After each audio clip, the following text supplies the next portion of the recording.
Assalamualaikum warahmatullahi wabarakatuh. Studi hadis, pemikiran hadis menurut Saudi Ismail. Biografi Saudi Ismail. Nama lengkap Muhammad Saudi Ismail, lahir di Lumajang, Jawa Timur 23 April dan wafat pada tahun 1996. Pendidikannya dimulai dari Sekolah Rakyat Negeri di Sidoarjo, Lumajang, Jawa Timur tahun 1955. Lalu meneruskan pendidikan guru agama PGAN 4 tahun di Malang dan lulus tahun 1959. Pendidikan Hakim Islam Negeri PHIN di Jakarta di tahun 1965, Fakultas Syariah Institut Agama Islam Negeri Alauddin Ujung Pandang, selesai pada tahun 1973. Studi Purnama Sarjana SPS di Yogyakarta, program studi S2 pada Fakultas Pasar Sarjana IAIN Syarif Hidayatullah Jakarta dan lulus di tahun 1985. Promosi doktor pada tanggal 28 November 1980. Karya Saudi Ismail dalam bentuk buku Kaidah Kesahihan Sanad Hadis telah kritis dan tinjauan dengan pendekatan filosofis. Metodologi penelitian hadis-hadis Nabi, nomor 3 hadis Nabi menurut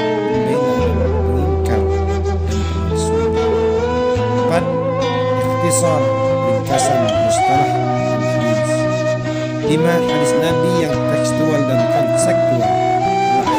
Ma'ani al-hadis tentang ajaran Islam yang universal,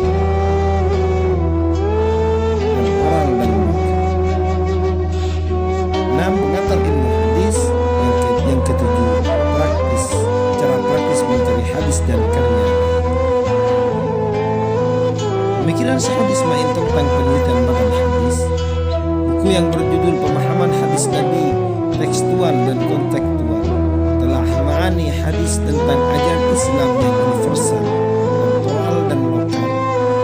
Awalnya merupakan pidato pengukuhan guru besar yang disampaikan oleh Saudi Ismail di hadapan rapat senat terbuka luar biasa IAIN Alauddin Ujung Pandang pada tanggal 26 Maret 1990. Dalam bukunya menjelaskan bahwa kondisi manusia pada setiap generasi mempunyai beberapa kecenderungan, yaitu persamaan, perbedaan, dan kekhususan.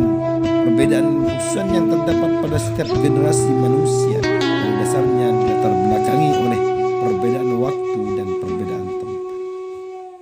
Sementara itu, ajaran Islam, Al-Quran dan Al-Hadis yang dinilai sebagai ajaran yang sah, salih, likulli zaman wal makan, jika dihubungkan dengan persamaan dan perbedaan yang terjadi dari generasi ke generasi dalam dinamika manusia, mengharuskannya terbagi menjadi 2 klasifikasi, yaitu universal tidak terkait dan temporal lokal atau terkait.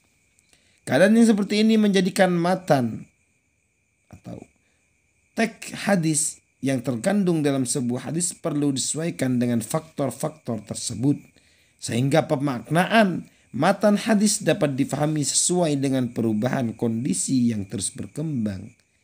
Lain daripada itu, yang juga sangat perlu diperhatikan sebagai salah satu metode untuk memahami hadis menurut Saudi Ismail adalah memperhatikan bentuk komunikasi Nabi dengan para sahabatnya.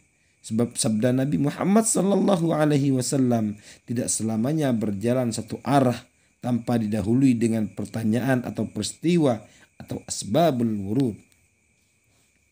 Langkah-langkah penelitian hadis. A. Meneliti hadis melalui bentuk matan, main atau ide. Hadis merupakan berupa contoh tentang hadis dari Nabi Muhammad Sallallahu Alaihi Wasallam dilihat dari bentuknya dan penilaian Syahud Ismail terkait dengan aspek ma'aninya, apakah difahami secara tekstual atau kontekstual dan seterusnya. A kurung Jawami al-Kalim. Nabi bersabda, contoh lain dari hadis dalam bentuk Jawami'ul Kalim adalah hadis tentang keharaman khamr. Aku melarang semua yang memabukkan. Kata Abu Musa, qad a'ta Jawami'ul Kalim. Sungguhnya beliau diberi Jawami'ul Kalim.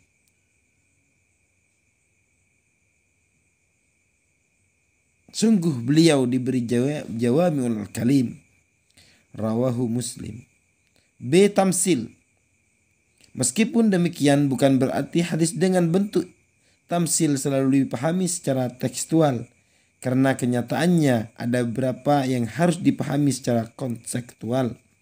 Contohnya, an Abi Hurairah radhiyallahu anhu qala Rasulullah sallallahu alaihi wasallam, ad-dunya sijnul mu'min wa jannatul kafir.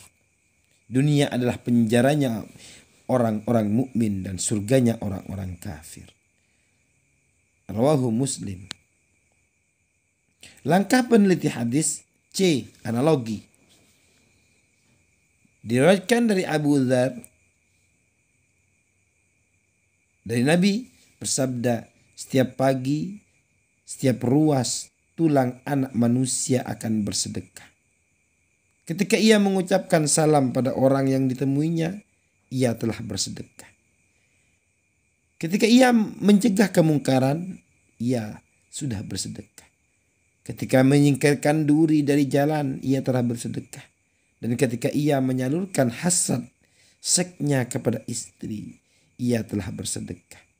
Padahal sahabat bertanya, duhai Rasulullah, bagaimana mungkin seorang yang menyalurkan nafsunya disebut bersedekah?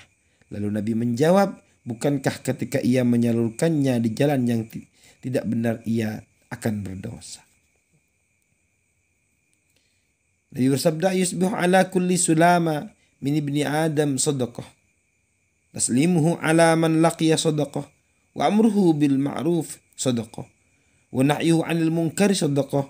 Wa imatatuhul ada anit tariqi sadaqah.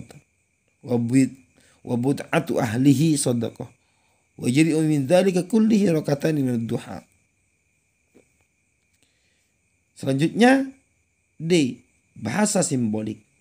Tuhan kita Tuhan yang maha agung, maha tinggi. Turun setiap malam ke langit dunia ketika telah tersisa sepertiga malam terakhir. Ia berfirman, siapakah yang berdoa kepada aku, maka aku akan mengabulkannya. Siapa yang meminta kepada aku, maka aku akan memberikannya. Siapa yang mohon kepadaku, maka aku akan ampuni. Yanzilu Rabbuna tabaraka wa ta'ala kulla lailatin ila sama'id dunya hina yabqa sulusul laili al-akhir. Yaqulu man yad'uni fa astajiba lahu. May yas'aluni fa u'tiyahu. May yastaghfiruni fa aghfirhu. Langkah. Selanjutnya yang E. Dialog. Banyak matan hadis yang diawali dengan pertanyaan yang sama, namun memberikan jawaban yang berbeda. Contohnya pertanyaan tentang amal perbuatan yang paling baik. Nabi menjawab dengan berbagai jawaban, antara lain kalian yang memberi makan, sholat tepat waktu, iman kepada Allah dan lainnya. Perbedaan jawaban tersebut dimungkinkan karena dua hal, yaitu relevansi antara jawaban dan orang yang bertanya, dan relevansi antara keadaan kelompok masyarakat dan jawaban yang diberikan kepada Rasulullah Shallallahu Alaihi Wasallam. Dengan demikian, maka matan hadis tersebut bersifat temporal, kondisional, bukan universal. Meskipun ada juga yang beberapa hadis yang bermakna universal, antara lain hadis tentang dialog antara Sufyan bin Abdullah as-saqafi, tentang inti ajaran atau kata kunci tentang Islam. Kemudian Rasulullah Shallallahu Alaihi Wasallam menjawab, katakanlah saya beriman kepada Allah Subhanahu Wa Taala, lalu istiqamalah. Hadis ini bersifat tekstual dan universal. Langkah penelitian hadis melalui kandungan hadis dihubungkan dengan fungsi Nabi.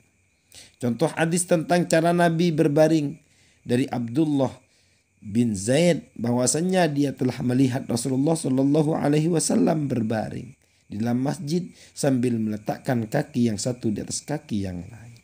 Hadis tersebut memberi petunjuk tentang cara Nabi berbaring ketika itu yakni dengan meletakkan kaki yang satu di atas kaki yang lain, dan pada saat Nabi sedang merasa nyaman dengan posisi yang telah digambarkan dalam hadis, dan itu hanya perbuatan Nabi dalam kapasitas beliau sebagai pribadi.